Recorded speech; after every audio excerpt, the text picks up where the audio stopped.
en Perfiles estamos con el doctor Carlos Felices, presidente de la Unión Trabajadores del TURF. Bueno, después de una, yo diría, larguísima y dilatada trayectoria en Santa Fe, desde lo político, desde su propia actividad profesional como abogado, y bueno, se me ocurre pensar si esto fue una lección de vida, lo del sindicalismo. ¿Qué tal, Guillermo? ¿Cómo estás? Sí, sin duda que fue una lección personal. Yo creo que la dirigencia sindical tuvo que ver mucho con lo que fue nuestra idiosincrasia cultural, político-social en el país. Te diría que me siento fuerte con un fuerte sentido de pertenencia a ser y representar al movimiento obrero, y esto a nivel personal me dignifica ser parte de la dirigencia sindical. No hay muchos sindicalistas abogados o doctores, ¿eh? Sí, o algunos, ¿eh? Pero no hay muchos. Que se especialicen después con una maestría en sistema de salud, no hay muchos. Pero sí. No creo que hacia el fondo de esto. Creo que tiene que ver más con la cuestión de cuál es el sentido que le das a tu existencia. Ajá. Hay una frase muy linda que Perón toma de Clausewitz, que habla del sentido heroico de la vida y que dice que no hay hombre que no sirva para servir una causa. Y yo creo que a medida que transcurre el tiempo vos vas encontrando cuáles son tus desafíos como persona y a dónde querés servir y cuáles son los intereses que querés servir. Claro, te hacía esta pregunta porque muchas veces uno imagina algún cierto grado de conciencia de clase en algunos sectores y decir, bueno, yo llego, me recibo, tengo una militancia política, creo que estoy en otras circunstancias y bueno, yo participo de la comunión sindical con los jockeys o con los trabajadores del hipódromo, por ejemplo, ¿no? Yo tengo un concepto muy importante sobre el dirigente sindical y te diría que lo admiro, digamos. Esa dirigencia sindical heroica de la resistencia es lo que significó claramente en América Latina, con el general Perón, la reivindicación de los derechos de los trabajadores, la accesibilidad del trabajador por el hecho de tener trabajo a la seguridad social, todas esas asimetrías que hoy existen todavía en el Mercosur, producto de una dirigencia sindical, insisto, heroica, con mucha incidencia en el campo social, que luego, bueno, también tuvo todo este proceso que conocemos en los últimos años, ¿no? ¿Pero fue heroica o digamos, heroica a partir de servir al modelo de Perón? Obviamente, a partir de la mitad del siglo pasado, con la revolución social en el país, ¿no? Yo siempre tengo la imagen de que salir, digamos, cuando vienen aviones a bombardear Plaza Mayo y salir con los 9 milímetros a resistir, tiene que ser un hombre que tenga bien puesta su hombría. Resistir la década del 90 no significa un gesto heroico. Hay que autocríticas. Yo creo que ha habido dirigentes sindicales que sí lo han hecho y hay otros dirigentes sindicales que han salvado algunas generaciones personales. Hay una fuerte autocrítica, sin duda, en el movimiento. También creo que la sociedad está suficientemente madura como para reconocer quienes legítimamente reivindican al trabajador y quienes, por el contrario, han servido intereses para que exista hoy por hoy una exclusión social importante, ¿no? Ahora ese punto es importante, ¿no? Ahora, porque obviamente todo movimiento sindical, todo grupo de trabajadores, toda política gremial está inserta también en una sociedad donde no puede estar ajena, no es independiente. Cualquier medida que ustedes tomen afecta al resto de la sociedad. Y bueno, tal vez comprender la década del 90 a partir de una sociedad que estaba de acuerdo con la plata dulce significaba también reivindicar desde lo sindical un determinado modelo. No sé si la sociedad, no sé quiénes han sido los heroicos en la década del 90, pero fue todo un movimiento para reanalizarlo, ¿no? Yo hablaba de los albores del sindicalismo, para ser exacto y preciso, si no va a parecer que el dirigente sindical es Superman. No, yo te hablaba de los albores de la dirigencia sindical, sin duda con una fuerte expresión hasta el renunciamiento de Eva y lo que significa lo que significa todo mi acervo cultural, es decir, mi identidad personal. Luego, claramente, creo en el movimiento obrero como un actor social que tiene un rol destacadísimo en lo que significa el concepto de sociedad y a la sociedad que queremos pertenecer y hacia dónde vamos, al norte hacia el cual vamos. Yo te diría, la década del 90 no es la coyuntura histórica donde deberíamos medir de la mejor manera la dirigencia sindical. Se ha equivocado. Época gloriosa. Se ha equivocado. Y lamentablemente un error de una gestión sindical la pagan, digamos, los trabajadores. También es cierto que Para ser precisos, la segunda gobernación de Menem arrasó con el caudal histórico de votos que tuvo el peronismo, es decir, hay una sociedad que debe replantearse un montón de cuestiones, y creo que luego de la crisis del 2001, la transversalidad que lleva adelante Kirchner hace que enfrentemos el dilema de cuál es el rol y el papel y el desempeño que deben tener los actores políticos, los actores sociales, los demás actores que hacen a esta sociedad que te decía, hoy veo fragmentada y con fuertes signos de exclusión. Ahora esa transversalidad, supone un gran acuerdo en temas claves de la vida argentina, pero también digamos, necesita de sectores que ejerzan como factores de presión, reivindicaciones concretas frente a una Argentina que está a la mitad excluida, ¿no? Está bárbaro. Que no sea un apéndice también del gobierno con proyección política. O sea, el tema es por qué queremos el poder, si lo queremos por tenerlo o para transformar algo, ¿eh? Interesantísimo. Sí. Yo creo fuertemente en la concertación social, creo fuertemente. No creo en la concertación social como un acuerdo salarial. Creo en la concertación social respecto de que hoy tienes el problema de la fragmentación y la exclusión social, esto lo he hablado antes contigo, que da como consecuencia que exista la pérdida del sentido de la ley, la pérdida del sentido de la humanidad, del corazón, de la conciencia, de la idea de que hoy vivimos en una sociedad que teme. Y entonces el inescrúpulo de determinado interés hace que ese otro actor social se vea pospuesto. Entonces creo en una concertación social en donde vayamos hacia la construcción de una sociedad de igualdad de oportunidades. El Kirchner o el gobierno de Kirchner, para hablar de una continuidad con Cristina, ¿no? Pero ¿es algo distinto del peronismo? ¿Vos lo ves como algo distinto? ¿Es otra cosa? ¿Es un nuevo peronismo? ¿El peronismo murió con Perón?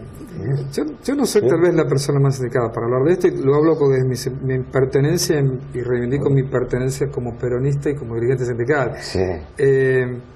Además, no he sido parte de este gobierno. Lo que yo creo es lo siguiente: el peronismo tiene una gran vocación de poder que nace en una determinada circunstancia histórica.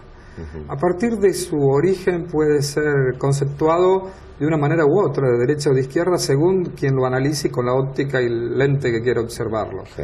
Sin duda alguna que es un catalizador extraordinario del fenómeno social que significa la reivindicación de las clases obreras, permitiéndole a través del primer acto importante que fue el Estatuto del Peón Rural y lo que significó luego también permitir el acceso del trabajador a la seguridad social y toda la legislación, un mejoramiento en cuanto a la dignidad y a las condiciones de la persona en sí mismo como sujeto social. De hecho, para mí, la salud, por ejemplo, o la seguridad social, a través de los gremios, es permitir que un bien social como la salud le permita o sea accesible a un trabajador por el hecho de poseer trabajo.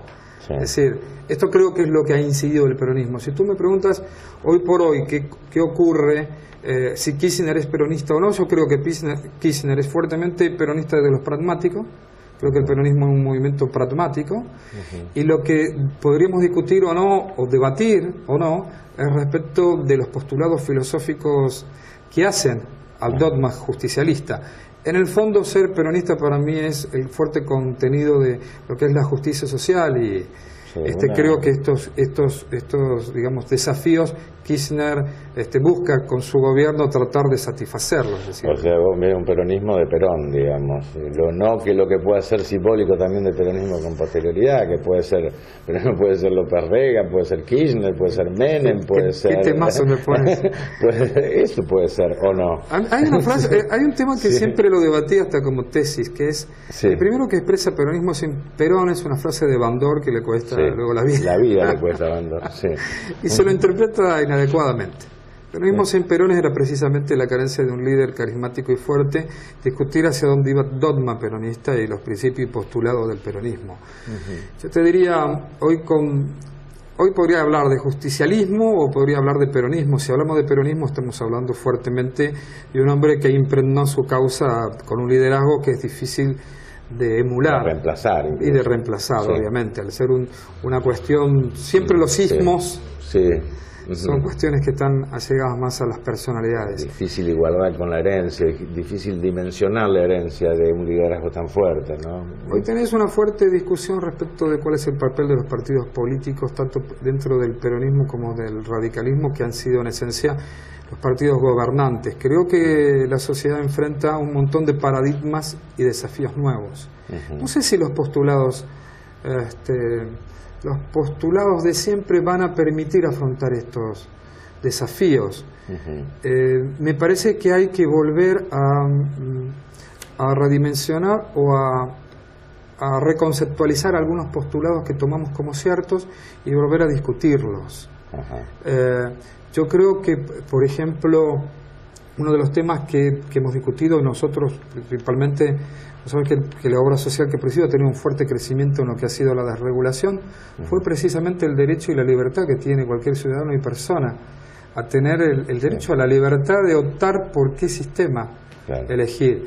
Y esto se contrapone un poco contra lo que es un principio ferro dentro del sindicalismo, que era al sindicato de origen le pertenecía al trabajador, pero que en realidad luego se traducía en que no le daba prestación de salud, o el dirigente sindical cometía actos ineficaces respecto de su gestión. Entonces, yo diría, hay una fuerte discusión en cuanto a los aspectos fundacionales de la organización política y también de lo que son los postulados dogmáticos sociales del sindicalismo, específicamente en la hora actual, al llamado de la hora actual.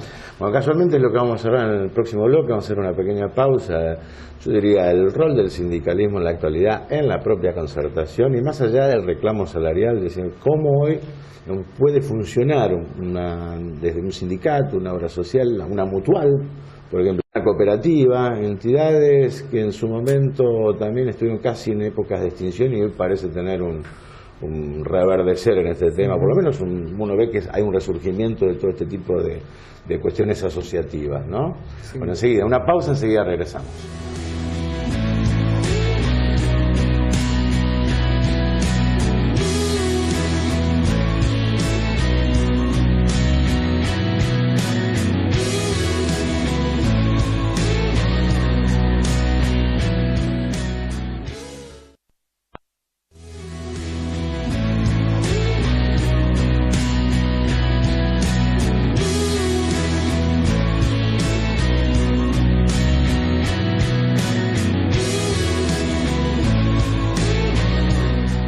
Seguimos con el doctor Carlos Felice. Había quedado pendiente, no sé si una pregunta, tal vez un análisis, creo que el tiempo también va a decir lo suyo el día de mañana, ¿no? Pero en la actualidad hablamos de la concertación social, la idea de alguna reivindicación que se ha planteado en los últimos tiempos, de una cuestión social bastante olvidada. ¿Cuál es hoy por hoy en la actualidad el rol del sindicalismo? ¿Cómo lo está mirando? ¿Cómo lo estás mirando? Es decir, ¿qué rol más allá del reclamo salarial concreto o el plan de turismo para fin de año? Es decir, ¿cuál es el rol en cuanto a cuestiones básicas? Estamos hablando de salud, estamos hablando de vivienda, estamos hablando de la dignidad del trabajo. Que no deja de ser importante el turismo. Sí. Significa la construcción de una sociedad más justa. Creo que este es a lo que nos debemos. Creo en los liderazgos por gestión. Alguna vez conversando contigo te he dicho, creo más en los liderazgos de gestión y en la época que se avecina respecto de los cambios en cuanto a lo que antes implicaba un liderazgo sindical por sometimiento. Es decir, la fuerza del dirigente sindical que lograba por su propio peso someter y convencer a su propia gente. Liderazgo por gestión, que tiene que ver también con lo que conceptualicemos como economía social. Yo soy un partidario de lo que decías un poco en el bloque anterior, hacia el final, de la economía social en cuanto a tratar de fomentar con las organizaciones no gubernamentales, las cooperativas y las mutuales, que tienen una fuerte presencia, sin duda alguna, en esta provincia sobre todo, en la construcción de una sociedad que tenga que ver con el compromiso de la solidaridad, pero que la solidaridad no nos deje dejar de visualizar que debe ser eficaz, eficiente y debe llevar a cabo una gestión que permita que esa cooperativa fomentada en la solidaridad a su vez cumpla el rol de empresa social y que permita construir una sociedad distinta. Y me imagino que esto contagiaría también esto que está pendiente en la Argentina, que es la responsabilidad social empresaria también. Definitivamente. Me parece que es un tema que contagiaría, ¿no? Es un tema todavía mirado con ejemplos muy puntuales, no se ha generalizado la responsabilidad social empresaria como uno pretende, incluso en países muy desarrollados y civilizados, ¿no? Y con mucho desarrollo económico. Uno lee mucho sobre este tema en el último tiempo. En mucha bibliografía parece una cuestión abstracta y es una cuestión bien de aplicación concreta, ¿no? Bien concreta, pero bien concreta. Es decir, el tema de las adquisiciones, las fusiones en el mundo en estos últimos 6 meses. También el tema que tiene que ver con respecto a la desvalorización del dólar y el desplazamiento hacia los metales preciosos, etcétera, pierden de vista que de pronto una organización, para tratar de salvar el error de un pirata propio como fue este muchacho que juega en la bolsa, deja 5.000 trabajadores en la calle. O sea, siempre hay que verlo desde una óptica que tiene que ver con no creo que simplemente estés librado al destino o a la decisión de una sola empresa. Hay una conjunción de factores que hacen que la decisión deba ser o que tenga efectos colaterales. Bueno, hablaste de liderazgo de gestión. ¿Cuántos afiliados tiene la Unión del Turf en el país? La obra social del personal laboral del Turf tiene 215.000 afiliados. 215.000 afiliados, ¿no? ¿Y en qué están? Es decir, ¿qué le aportan ustedes? Es decir, para que existe esta idea de la cobertura, la libertad de elección y todo lo que uno pretende desde el punto de vista de la salud, ¿no? Este es un tema interesante. He leído algo que me pareció bastante interesante, ¿no? Que casi como el ABC, el médico familiar, ¿ustedes implementaron? Sí, pero además de esto hay otro concepto, que yo te digo, hay 2 cuestiones fundamentales en salud, que tiene que ver también con lo que tenemos que discutir. Yo creo que este es un tema que no se ha debatido en los últimos. Claramente, en la institucionalidad del 2001 en riesgo, pero no se debate de hace mucho. Argentina tiene 3 subsistemas de salud y no hay políticas oficiales claras respecto de los subsistemas desde hace tiempo. Hay una multiplicidad de factores y de jurisdicciones que hacen que sea inviable tantos subsistemas y también hay errores respecto de la reasignación de recursos. Yo te diría que siempre se asocia el tema de la salud a la dicotomía enfermedad-muerte y en realidad hay que empezar a planificar y así se hace. Por ejemplo, si pensáramos en el costo del acto médico o en el reconocimiento del acto médico por el hecho del acto médico, más en planes de salud de una sociedad saludable que pensar que tú destinas la mayoría del recurso sanitario hacia el final de lo que es la vida de una persona. Bueno, esto me imagino supone hablar de prevención, esta idea de un trabajador saludable, ¿no? Esto me recuerda a Ramón Carrillo, ¿no? El primer ministro de salud del país, del gobierno de Juan Domingo Perón, donde planteaba que una buena salud pública es la salud no que la que cura, sino la que previene la enfermedad, la que no enferma, ¿no? Definitivamente, sí, es un concepto que está nuevamente en boga. Hace poco tuve la experiencia de estar en Rosario con un grupo de prestadores importantes, entre los que te destaco a Carlos Bloch, que es un hombre de una larga trayectoria, entre otras cosas presidente de la CONRAD, un hombre que está no ligado al pensamiento peronista precisamente, sino un hombre que adhirió, digamos, en su oportunidad al pensamiento comunista. Es decir, ideológicamente un hombre que cree que la salud es, como te decía, además de un bien social, un bien público, una atención pública. Él me decía, dentro de la seguridad social, que hoy se asiste al fenómeno, y en esto resaltaba lo acertado que había sido la política, más específicamente de nuestra obra social, en cuanto al asociativismo que debe existir entre quienes son los financiadores, obras sociales sindicales, y los prestadores. Es decir, que debe haber un fuerte compromiso que se traduzca en el reconocimiento de toda una política que hace el prestador o lo que anteriormente hablábamos, el médico de familia, que hoy contiene más que nada la demanda de lo que es la atención médica en general. Claro, volver el médico de cabecera, el viejo médico de cabecera, ¿no? Que sabe la historia clínica, sabe lo que pasa con cada uno de los chicos, ¿no? Estamos digamos, hay tanto avance tecnológico, tanta innovación, que fundamentalmente nos perdemos de vista que la persona es un todo y que necesitas contenerlo fundamentalmente desde el aspecto de el conocimiento que debes tener de un ser humano como persona, insisto. De pronto muchas veces nos debe pasar, te debe pasar a vos, me pasa a mí.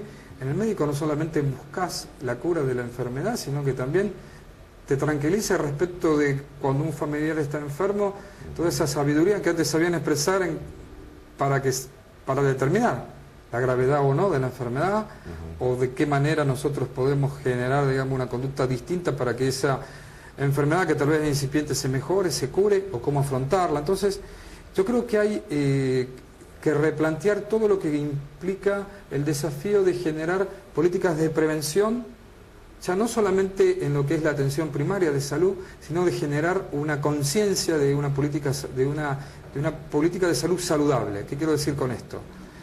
Hoy por hoy tenés que trabajar en programas de prevención, en salud reproductiva y en todo lo atinente.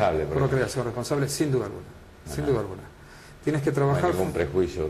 Sin duda alguna, sin perjuicios, por supuesto. Sí. Y me parece que Ginés, digamos, tienes políticas acertadas que puede un poco exagerarla con todo ese histrionismo que tiene Ginés, de exagerar, pero que tiene razón en hacer hincapié en cosas que parecerían elementales, ¿no?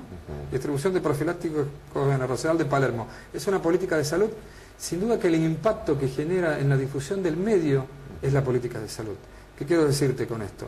Me parece que cuando vos logres programas de prevención de enfermedades cardiovasculares, que es la simple medida de una toma de presión en la calle respecto de gente que no sabe que padece de hipertensión. Lo que sería el engorroso chequeo con turnos y todo lo que significa en alguien someterse a un chequeo. Sí, pero tan necesario si es una persona que tiene riesgo de... Claro, pero yo lo que voy a decir...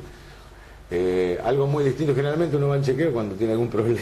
Cuando estás enfermo. Claro, ustedes lo que proponen es al revés, vamos a hacer chequeo a ver cómo está el gen. Yo te propongo superar la dicotomía enfermedad-muerte. El tema es que vos asocias la enfermedad a la muerte. La consecuencia de la enfermedad es la muerte. Pero yo te diría, la muerte está desde el momento que naciste, te acompaña desde el mismo momento que naciste. Es todo un concepto cultural que nosotros tenemos que empezar a discutir. Por último, ¿cómo hacen para llegar a la gente? Está bien, nosotros tenemos esta política de salud, ¿no? ¿Cómo hacen para llegar al afiliado, es decir, para lograrlo? Es tan fácil como siempre ha sido. Es la propia gente la que comenta que es beneficioso y que esta obra social sindical presta servicio y que te presta en el momento en que lo necesitas. No he generado políticas de marketing al respecto y he generado sí un fuerte desarrollo en cuanto a satisfacer lo que es la necesidad de la gente. Nosotros tenemos una obra social sindical que tiene representación a lo largo y lo ancho del país y precisamente el crecimiento más fuerte ha sido del interior hacia el centro, hacia Capital Federal. Yo digo, sigue habiendo un fuerte centralismo porteño que hace hincapié en que la idiosincrasia de Capital Federal es la idiosincrasia del hombre de San Salvador en Jujuy, o la idiosincrasia del paranaense, o la idiosincrasia de la persona que vive en Chubut, y esto es distinto, las regiones son distintas, la forma de conceptualizar la vida es distinta, las necesidades hacen que vos tengas un concepto de lo que implica tu sociedad, que no es necesariamente lo que nos imponen cotidianamente. Muchísimas gracias por haber estado aquí con nosotros. No, Guillermo, al contrario, muchas gracias a vos y por permitir expresarme. Hasta la próxima, gracias.